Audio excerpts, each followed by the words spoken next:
was my sad excuse for dancing. Anyway, I am so excited about week 2. We got to unpack one of the probably most commonly known Bible stories, although you might not know all the details. This is a fantastic story of God's faithfulness in the life of Moses and his siblings. And so, to be honest with you, I didn't know much about Moses growing up. I did not grow up in a home that went to church, but I do remember that we had people in our lives that would say, Holy Moses. So I didn't know who this Moses guy was, but clearly his first name was Holy. And we were going with that. So there was a lady in our neighborhood that used to always say Holy Moses. And we kind of made fun of her behind her back, but no matter what, she would say things like, oh, fiddlesticks, or oh, fiddly diddly, or whatever. Like she came up with all these words and she would say Holy Moses.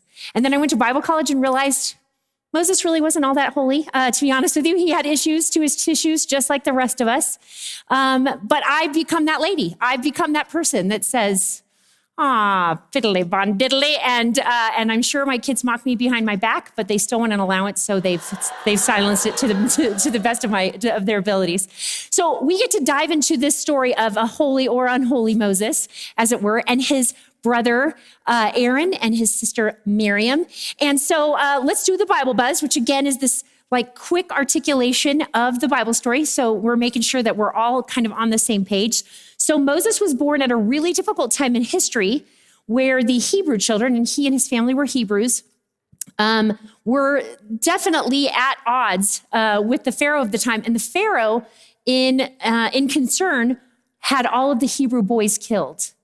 And that was the decree. Well, Moses was one of those that was born, and his mom tried to save his life. I don't know what her master plan was, but I think this is brilliant. She put him in what the Bible calls an ark, which I think is funny because I always think ark is like the giant boat or whatever. She didn't stick him on like a cruise liner and say, off you go. It was this little like small little thing called an ark. I always want to call it like an arquette or an arquito, in Spanish where you add an ito to everything. That makes it, small. So a little arquito, she sticks him in there, and she also sends his sister Miriam to look out for him. So those of us who are older siblings, the oldest, we know we all have the spiritual gift. It's put in us to have the radar out for our younger brothers and sisters. And so Miriam is absolutely watching where her brother's going as his little arquito makes its way down the river. And what happens is, by God's grace, somebody from the palace sees him and brings the water. He was pulled out of the water, and his life is spared. And he actually grows up in the house in the palace of the Pharaoh, which I can't imagine the contrast for him between those two upbringings. But life isn't all perfection. Life isn't all perfect and happiness and butterflies. And he actually sees injustice happen, and he sees a slave driver, as it were, abusing one of the Hebrew slaves, and he kills him, which does not bode well, as you can imagine, with the Pharaoh. And so he flees, and he becomes a shepherd, which is so awesome that God would use that job training later on in life when he shepherds people. But he's a shepherd. He comes in contact with God in a burning bush, which I'm just like, that would be so cool. I'm sorry, but like, there's no way that CGI can recreate how awesome that must have been for him to come in contact with God and have this burning bush that burns but doesn't really burn. Like, it looks like it's burning, but it's not really burning. But it's an incredible insight about this journey that God is going to take Moses on. And he and his brother, Aaron, and their sister Miriam lead the nation of Israel for 40 years through a desert and to the promised land. And it's an incredible story, and one that not only is it an interesting story, but this great vision of how teamwork can indeed happen between siblings. So I brought, when we're talking about siblings, I'm sure some of you are like, of course you're going to bring boxing gloves, because oftentimes when we have siblings, there is conflict for sure. But the reason I did the boxing gloves is because I loved the idea. There are some friends of my life that do boxing, and it strengthens them. So I'm going to say that conflict is not a bad thing. It can make us stronger. But the truth is, if we can put some of those conflicts aside long enough to work as a team, amazing things can happen. God is honored when we work as a team. And so that's what we see. We see these three siblings, very different personalities, very different giftings. And God uses those things together, weaves them together to do incredible things. So that's where we are with the boxing gloves. And the verse actually of our memory verse of the week actually comes from this story. Exodus 14, 13 and 14 says, Moses answered the people, do not be afraid, stand firm, and you will see the deliverance the Lord will bring you today. The Egyptians you see today you'll never see again. The Lord will fight for you. Ooh, this is so good. Take out that spoon, just take it all in. The Lord will fight for you. You need only to be still. So this is huge. And again, I always like to break verses down into smaller pieces. So let's talk about the seas that come from like the parting of the sea. See what I did there? Okay, but anyway, I'm sorry. I like puns. I'll confess that sin later. But anyway, so the seas of this particular thing, it says, the first part is community. That verse, the very beginning says the people, which is so great. Again, putting all those together. Moses answered the people. We were put in community, we were designed for community, and God is providing what the community needs in a leader. And so we've got this incredible community working together to not only get goals accomplished, but also recognizing that we need one another. I think that's one of the coolest things about biblical community is that we recognize we don't have to do all of it ourselves, that God has put these people in our lives in all sorts of areas to help strengthen us and make us better. But it doesn't just stop there. It's not just about our strength. It's not about just us getting bigger, faster, stronger. It's about working together in community because the total is so much greater than all of the parts. So when I was in junior high, we had a very interesting tradition at our school. The 7th and 8th graders would often do let's say a smackdown of sorts at the last day of school. They had a huge mud pit that they would fill. And so it was probably this high in mud. It was awesome. It was epic. And we had this huge rope that we'd string across, and 7th graders would be on one side and 8th graders would be on the other. You can imagine the smack talk, right? You can imagine it's all the stuff back and forth. No, we're going to be better. No, we're going to be better. It was this fighting for sure. Well, in junior high, let's just say, never in my life have I been told that I'm petite. Never once has somebody said, you're just so, compact. Nobody ever in my life, because in 5th grade, I'm 5'10" already in 5th grade, and I'm a force to be reckoned with is all I'm going to say. And so when it came to a tug of war, it's like, this is epic. I was made for this, right? Because, when you do tug of war, yes, some of it's strength, but some of it's just plain old weight, right? And so I'm like, this is brilliant. Like, I can totally do this. And the truth is, we had a really strong team. So you do a couple of rounds, and the first round happened, and there we were tugging. And of course, I'm a big girl, so they put me in the back. I'm the anchor, which is not a nice way of saying it, like, oh, you're anchor material. But the truth is, I was anchor material, and so there I was, and I'm just down, and we're pulling or whatever. But it seemed like my team was like not really putting in their best effort. And I couldn't let that happen, right? Because I'm a little competitive. So I am like, come on. I'm making the ugly, yell at your face. Come on, we can do this. You guys are giving up, don't give up. And you know what? That first round went to the other class. The first 2 people on our team, right into the mud. And it wasn't just into the mud. It was like mud went everywhere. And I was furious. And so when we had our little team meeting, I was like, you guys, and I'm doing the you guys, you didn't try. And they were like, really? Okay, well, I think the anchor needs to spend some time in the front. So I was like, fine, I don't care. Put me wherever. It doesn't matter, right? So there I am in the front.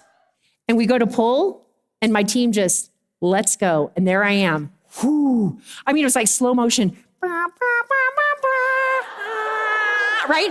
Foolishly did not think I probably should close my mouth before I hit said mud pit. So there I'm like, come on, yeah.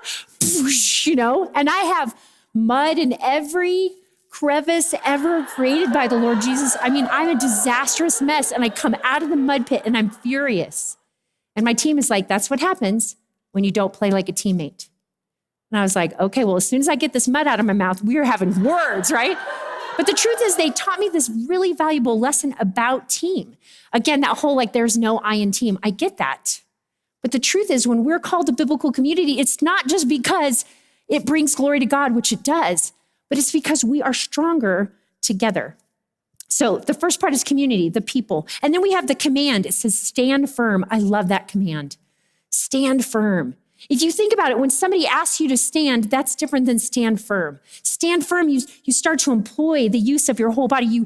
You think through how you can best, take your body's weight, your center of gravity, and really stand firm. And that's what he calls the people to do. He says, do not be afraid, stand firm, and you will see the deliverance the Lord will bring you today.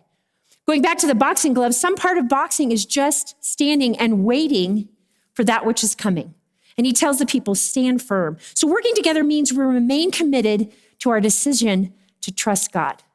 So in New Testament terms, oftentimes, especially when you get into the book of Ephesians, there are all sorts of references to the armor.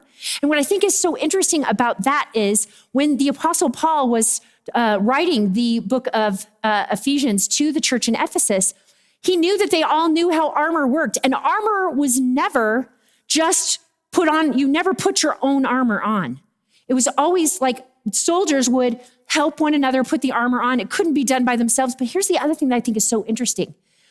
The armor that was used at the time when Ephesians was written, it had no protection in the back.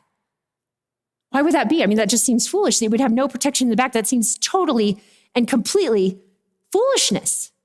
But they would do it because they would stand elbow to elbow, shoulder to shoulder, and fight whatever the foe was together, knowing that, if you do that, if you stand there together, there's no need to protect your back, knowing that God has your back, but you only need stand and do things together.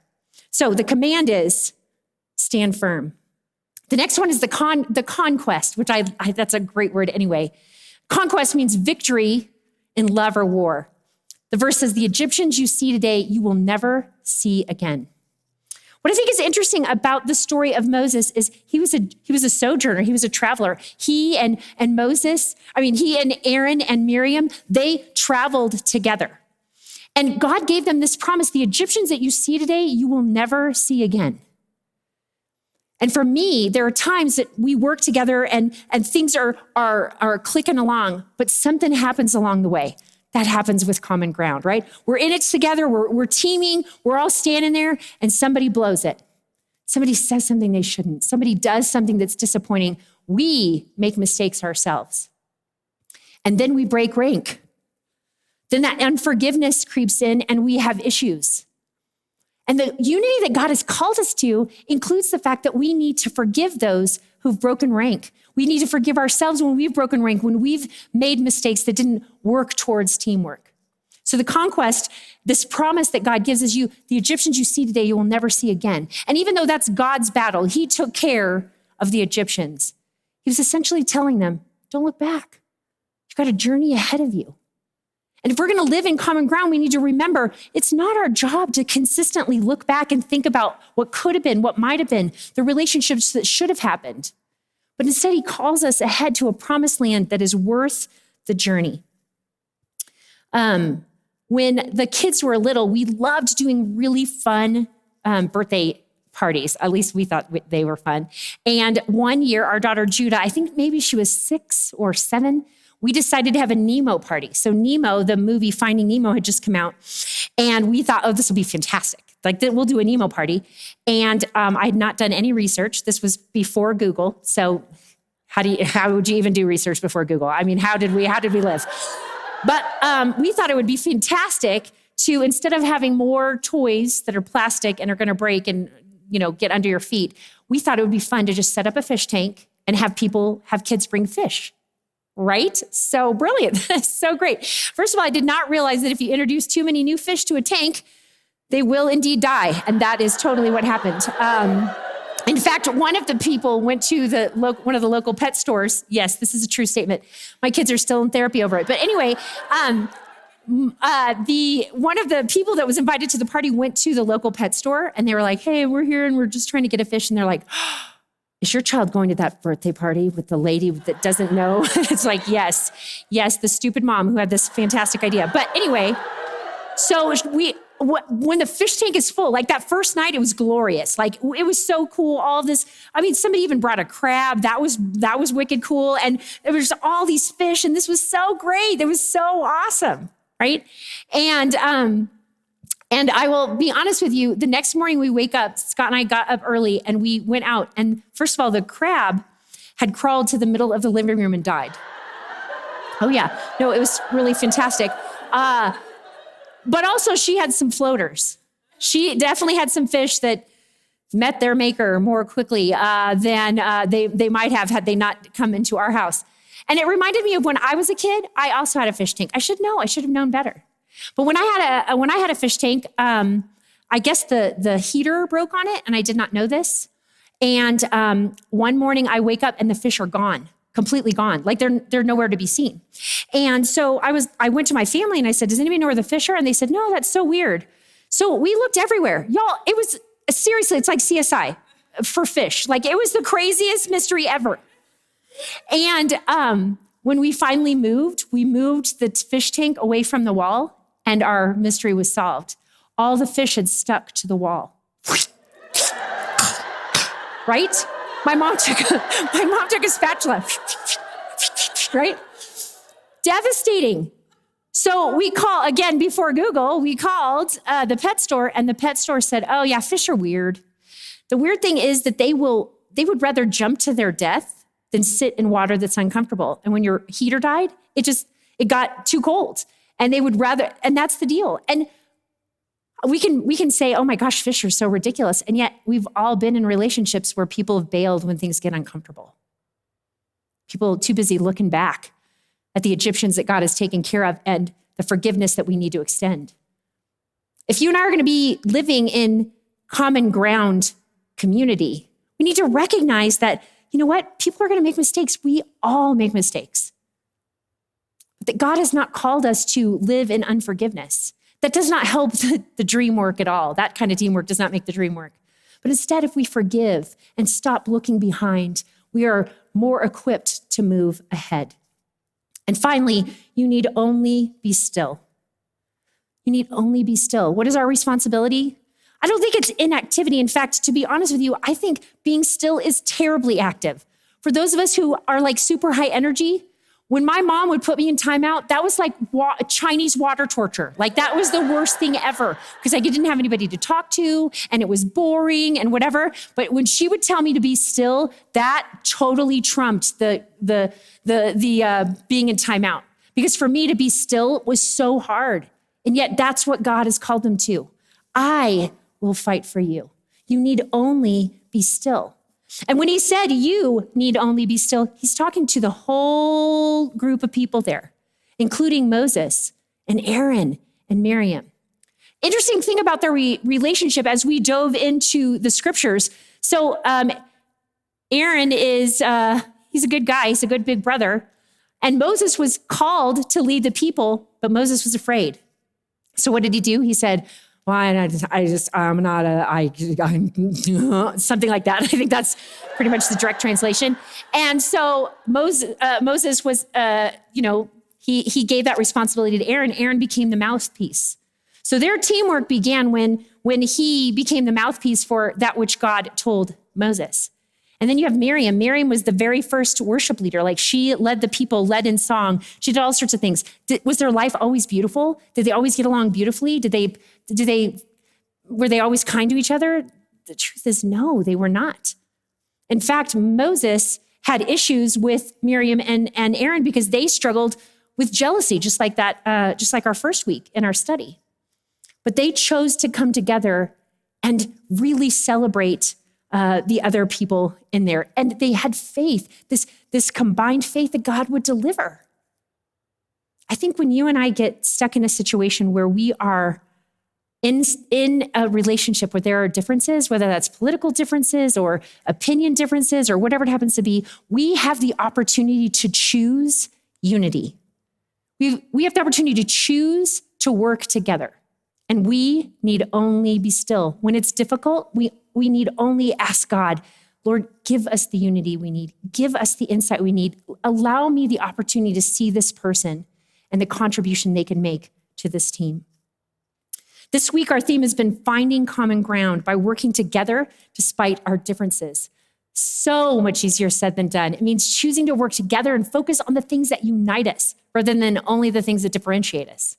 We dove into the story of Moses, Miriam, and Aaron and their journey of faith and teamwork.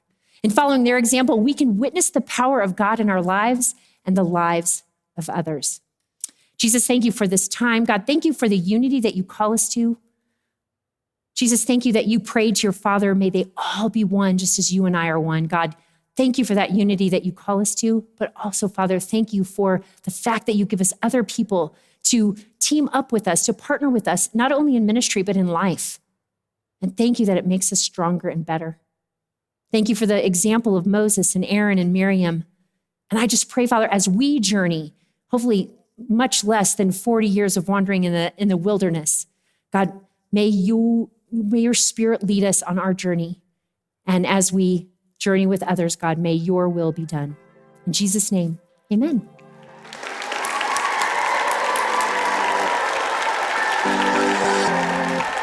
This week, we were given backstage passes to one of the most epic stories in the Bible, Moses, Aaron, and Miriam. They teach us to work together in the best interest of others and embrace humility. We can glean from their example that God places people in a position to make a difference. Long after their deaths, Micah 6:4 chronicles these words of God about them. I brought you up out of Egypt and redeemed you from the land of slavery. I sent Moses to lead you and also Aaron and Miriam. Their leadership and teamwork changed a generation and brought God's people to a new land. Their story reminds us that no one is perfect, and we need to appreciate the contribution of others. Although such a perspective is not always easy, common ground thinking encourages teamwork while celebrating each individual. Friends, we find common ground with one another and with God when we work together despite our differences.